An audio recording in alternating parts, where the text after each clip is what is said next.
wawulirira bino nga local government minister Rafael Magezi amaze okubeera nga atubuulira mu press conference ku lunaku olwokubiri nti cabinet yatudde dde ennaku z'omwezi nga 27 mwezi ogwokuna 2026 era munnange ne bakakasa ne bakkiriza nti trade order okumenya amayumba kugenda kuddamu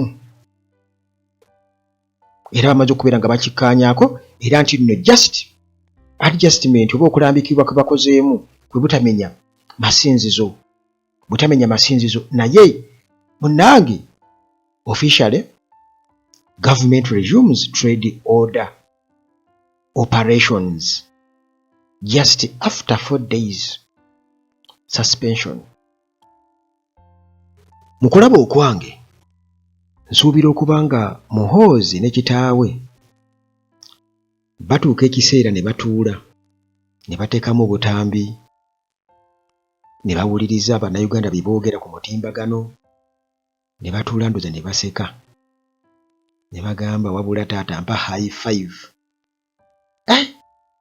Bino ebintu obadde ng'ojja obiŋŋamba nga nkyali mwana muto kati mbiraba bano abantu baakuteeka ku remote ebyaddala babuyabuya kubanga ojja nalaba omuntu nga ajerega Robert Kyagulanyi Ssentamu ng'ajerega Uganda empya ajerega Robert Kyagulanyi Ssentamu ne Uganda empya gy'asuubiza abantu kwegamba ne weebuuza nti ono alina ebirooto oba talina asuubirayo omuntu yenna okubeera nga anaamuyambako gye bujja mu maaso oba batabani bo oba bazzukulu bo okubeera nga abatereereza embeera oba just tasobola kulaba bulabi bintu mu butuufu bwabyo kubanga ekyo nakyo kiri awo ti muyinza okunyigira abantu abamu naye nga bambi balaakinga sense ey'okulaba ebintu mu butuufu bwabyo kuba ekyo nakyo kiri awo. Waliyo abantu abamu nga eva bo babeera offside era nga ne bw'aba annyonnyola nga ne bw'omunnyonnyola ekintu ekimu kati waliwo omuntu omu for example alina amaanyi ogamba yaŋŋamba nti yalina amannya mangi nti mu bitundu ebimu bamuyita maama gundi ewala bamuyita simanyaani newala bamuyitaani newala bamuyitaani ne mugamba nedda mbadde mmanyi kyoyogerako kuba nalina kyemunnyonnyola nga nze nsuubira okuba nti kyayoge banamuga nti abantu ebiseera ebisinga obwenyi babeera n'amannya nga 3 nti omuntu yenna aba n'amannya nga 3 ayinza okuba n'erinnya ery'eddiini ery'ekika naye atabayo n'erinnya eddala n'agamba ye kati nange nina amannya mangi kubanga bwe ŋŋenda eri bampita maama gundi ne ŋŋenda eri bampita gundi kati abeeri ate bo bampita niikineemu gundi ne muga sikyentegeeza nti era ago gamannya gange ne muga akakasa mannya go ti ago nago mannya gange kakati nga ye bw'atyo bw'akitegeera era twavaawo tetukkaanyizza ku nsonga y'amannya yamanyi bwe bamuyita maama Henry eryo nayo linnya lye bw'agenda wali ne bamuyita mukyala mudaala maama Sumbuusa ago nago mannya ge kakati oyo okumunnyonnyola ebintu ebimu era nalina kyemunnyonnyola ne nkoma awo kati Bannayuganda bafaanaganako bwe batyo nti bo balowooza nti ekitiibwa kyabwe nga Bannayuganda just kiri awo nti abantu abalala obuntu abalala abagwira be balina okukibapimirako kyovudde olaba nabo nkuge baddeyo ne bagamba nti taata mpako high five ne beebongako nti wabula Bannayuganda babuyabuya tutuuka n'okubafuula abagwira mu nsi yaabwe ne tutuuka n'okuba nti kakati twagala bw'oluba ofuluma Uganda ng'obeera mugwira bw'oluba ofuluma Uganda awo ng'oli foreigner kakati njagala obabuulira nti we tuli essaawa eno ebintu birala nnyo nti Uganda empya gye baabasuubiza bo nga bo kubanga bayinza obutategeera nnyo Uganda mpya. Yali etegeeza kintu kirala nnyo. Uganda empya Kyagulanyi gye yabasuubiza eno gitwale nti yali etegeeza kintu kirala nnyo ku kino ekiriwo. We tuli ebintu birala nnyo. Nti babasuubiza Uganda eya promote your gains, protect your gains. Uganda eya protect your gain. Era nalaba nga abantu wano nga tuli mu campaign waliwo omukyalo omwe asiika chips wali yagamba nti awange muzeeyi yatugaa tu protecting gain zaffe mbu kakati nange munnaye ka business kange akatono. Wetwogerera essaawa eno weekali anti yali asiikira ku lubalaza awo yazimba akantu ke. Weekali tekaliiwo kuba naawe wennyini ne yali yamusenza naye baamumenya. Okitegeera kakati ebyo bisekiwa your future, protect your gains bikyukidde ddala mu kaseera akatono ennyo. Kyekyongera okulaga nti abantu bano balimba ebbanga lyonna, tewaliiwo kintu kibagenda kukulekera ggwe nga bwe bakikusuubiza nga osuubira kigenda kubeera bwe kityo. Nalabye wano Uhuru meeya ng'alaajana nga naye kennyini alaba kiswazi. Bino be tubasasudde real technical team, bino be tubasasudde nga tugenda kulayira president ga 12. Tugenda kulayira president ga 12. Bano betwagala tujje tujaguze nabo kololo nga banyigiriziddwa bati bote mwe bakyunye. Stop it. Yeah, actually me abantu bewunya nnyo nti mbwayi mwakwava mu kalu ne mutandikirawo okumenya. Abantu bagamba nti mwalinda kalu kasoke kaggwe mulyoke mutandika no nedda bannange tukirize ate nze ekyenjawulo mu abakulembeze abaliwo ne baministers abaliwo nze ndi mwana nzaalo mu kisenyi sijja kukiriza banyige bakyune abantu nga wetuli kubanga office gye ndimu kati bannayuganda be bantaddemu siri appointed buli kifo ndi elected kati bwe nvaayo ate nefuula nga muzibe siraba. It will be very unfortunate. So tulina okuyamba abantu baffe neŋŋamba enough is enough.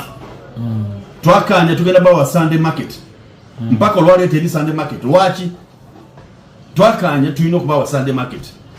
Lwaki tetukiriganiza be twakanja nabo? Tetubagamba tugenda bawa enguudo ezimu ku Sunday beyagale kubanga bwe bagenda mu nguudo everyday tujja basuubiza ajja kuvaayo balajane ne Sunday twaganye tulina okukiriza oba fenga cases tulina okubeera tuba alternatives okuyiya kawugo kati tuleeta nsasage ate how insecurity which means bw'oba tetubawadde alternative kitegeeza bw'otambula ne kasawoko tugenda kuddamu era ne crime rate etandise okweyongera. kati ani agenda okunenyezebwa ekisooka nze kye neebuuza mu byonna twogera ku Museveni okulayira. Museveni agenda kulayira kukola ki? Nti omuntu bw'aba alayidde aba alayidde ku ki? Museveni alayira ku ki? Kubanga tukimanyi bulungi nnyo nti amagye bano balayira okukuuma Uganda abantu baayo n'ebintu byabwe. Naye gwe oyinza okugamba nti nno bw'abanga ye commander in chief kitegeeza naye kennyini alina okubanga ekirayiro kye kifaanaganako bwe kityo. Tekiri wala nnyo n'ekyo. Olayira okubeera nga gwe bakulayiza okubeera nga gwe pulezidenti w'eggwanga, olayira kukola ki? Kubanga Uhuru kyabadde ayogerako awo nga bw'ayogedde nti ddala Museveni aba alayira kukola ki? Nti gwe olaba waliwo kyalayira okukola oba just mukolo okugenda kukololo kulya miceere? Aba alayira kukola ki? Kubanga bannansi baabo yembeera gy'abataddemu nti emirama kwabadde atambulira protect your gains, secure your future, gyonna mifu. Olaba nti ebintu kuga bikyuse mu kaseera akatono ennyo wetuli kati ebintu birala nnyo nti n'omuntu ekintu kyakusuubiza tasobola alina okutwala omwezi nga promise ye ekyaliko. Kakati bannayuganda ebiseera ebisinga obungi tuba na bintu bingi nnyo byakubagamba, naye ekikulu nti buli munnayuganda waali asaanye atunuulire ebintu mu butuufu bwabyo. Okitegeere nti gwe nga munnayuganda toliwo bubeezi kubeera nga oyitibwa buyitibwa, kugamba nti okubeera omunnyolo, okubeera omuganda, okubeera omusoga, it's not nga oli bwe yaŋŋamba nti ye abamu bamuyita maama Tomu, ate abalala bamuyita maama Mudaala, abalala bamuyita maama Sumbusa, gonna mannya gange. Era ye kwegamba agamanya ne ku ndagamuntu yasobola okugateekako. Munnayuganda toli bwotyo, toli maama Sumbusa, toli maama Mudaala, toli maama Tomu, oli munnayuganda. Okitegeera? Era eggwanga lyo nga limu ku ago agalambikiddwa mu constitution, era ng'olina ewammwe olina obujjajjaabo wano e Uganda, kitegeeza nti gwe yalibadde atandikirwako, kubanga waliwo bannaffe abamu nga ye enkya bujja kukyaddeyo kati nga bujingo, era ne wabayita bazadde be bajja kuva eri bajja eno balabe ku makula baddeyo. Okitegeera? Kakati oyo mulala era naye ajja kugamba ndi munnayuganda bagashumba baani, naye ekituufu kiri nti gwe oli munnayuganda gwe gwenjogerako, toli maama Tomu, toli maama Mudaala, toli maama Sumbuusa, agwe tegabanko mannyago. Oli munnayuganda enzaalirwa, omwana owaffe owa wano. Kitegeeza olina okutegeera amakulu g'ekintu ekyo. Bw'oba tosobola kukinterpretinga mu bwongo bwo, kitegeeza osobola okuddira n'oweesiga abagwira bakutegeerere, kati abagwira bo bakufuule ggwe okubeera nga oli mugwira mu nsi yo, bo bafuuke bannansi. Okutte ownership ogikwasizza abantu abalala. Ekyo kyokoze. Kati bw'obanga okikoze ggwe essaawa eno, kitegeeza nti bazzukulu bo bali balangira, bagenda kubaduulira nti anti bajjajjaabwe basiru.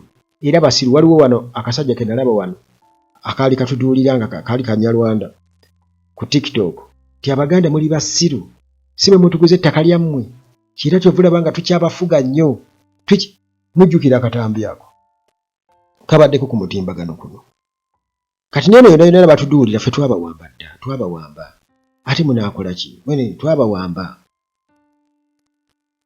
Bakimanyi tebaatuwamba, naye bwe badde eri waggulu simanyi biki bye babagamba. Bonge eno beewaana nga bwe baatuwamba, kyokka ate ne babagamba ebintu ne mubikkiririzaamu era ne muwaana bo. Ate ng'eno bali mu baduulira nti twabawamba. Oba ofaanaganako waliwo omukyalo omu gwe ne banyumizaako neighbor waffe. Biseera ebyo nali ne Mama Shuraim nga tukyali baana bato mu bufumbo. Katulina banneighbor baffe nga balwana enkya n'eggulu. Musajja aba anyweddemu nadda eka ne batandika okulwana. Kati babeera bawoggana nnyo. Naye ng'obawulira ng'omukyala akaaba, "Waawe onzita, ndekera tonkuba bannange." Omusajja bw'amukuba, "Saagala kumanyira." Kati bw'amulekeraawo bw'ati ng'omukazi agamba, "Woo, gwoloza binnumye." "Tebinnumye gwoloza kati obadde onkuba." Ng'omusajja addamu, "Ogambye ki? Ndeka, wewe, fa." Bw'amuvaako nti n'okalaba nawe keefunuggula mbu katono kabadde kankuba. Kati gw'olabye nti olwo nnumiddwa. Kati na bano abasajja badde eno gye tuli ne batandika okutuduulira nti ffe twabawamba, ate munaakola ki? Bwe badde eri waggulu nga batandika Uganda, muhoozi mulaba mbu kati ayagala kukyusa bavubuka mbu abakolere ki. Ekisooka kye muba mumanya nti bano abasajja balina generation gye batunuulidde. Kati bannaffe abamu ababuyabuya aba DNA abalowooza nti nno batambulira wamu na bali bawa we batabuukira nti nammwe abaana bammwe tebali included mu pulaani y'abali mwe babakozesa era nammwe mubeere nga abaddu mulabe bali kirasi eri famire ya Museveni mugirabe nga eri royal. Okitegeera kakati olwo bo basomesezza abaana baabwe ababakungu waliwo kirasi y'abantu nga balina be basomesezza. Kati gwoba mu famire yo osuumuseemu omu bwotyo abalabufulabufu be bagenda okubeera nga bamakinga bali. Naye bino ebyenzigiriza byonna gwasomeseza omwana wo bonna basome naawe newankubadde gwe olaba mufaanaganya ennyindo naawe bakubala nga damage. Kati gwolowooza mwana waitu naawe bakubala nga damage. Gwooza abanyankolere bali badde bakaaba Museveni wali baddeyo abatamwagala naye bakimanyi enjawukana ze yabaleetamu. Tukimanyi ssole z'abiiru nabali abalangira abahima tuzimanyi era tukimanyi bulungi nnyo nti erinnya eryogerwako mu dynasty ly'Abahima, Hima Hutu dynasty. Tebabajjanjabira malwaliro ge gamu. Okitegeera empeereza bano babenefitinga nnyo mu mpeereza ya gavumenti osinga abalala n'emirimu era be bagirina bali balina kubeera bapakasi. Kati era bwekityo bwe kiri bwe bate bajja bakikola naye bwe mulowooza nti ono akulaakulanyiza eggwanga naye alinnyise kubanga yeesize nnyo abagwira okusinga bannansi ne ba investors abaawana ab'amaanyi tabawa opportunities aziwa bagwira. Wakiri alondayo omuntu wabweru ne bamuleeta nga investor ng'eri abadde atunda namongodi ne bamuleeta wano ne bamuwa ettaka Museveni n'amuteekamu ssente. Bo ne bamuteekamu ssente mwe mulowooza nti byabali kumbe ssente zammwe ez'eggwanga ze bakozesa okuinvestinga kati bo ne bakwata ate ssente ezo ze babbye ne baziwola eggwanga ne zigenda ku public debt. Ebyange byebyo.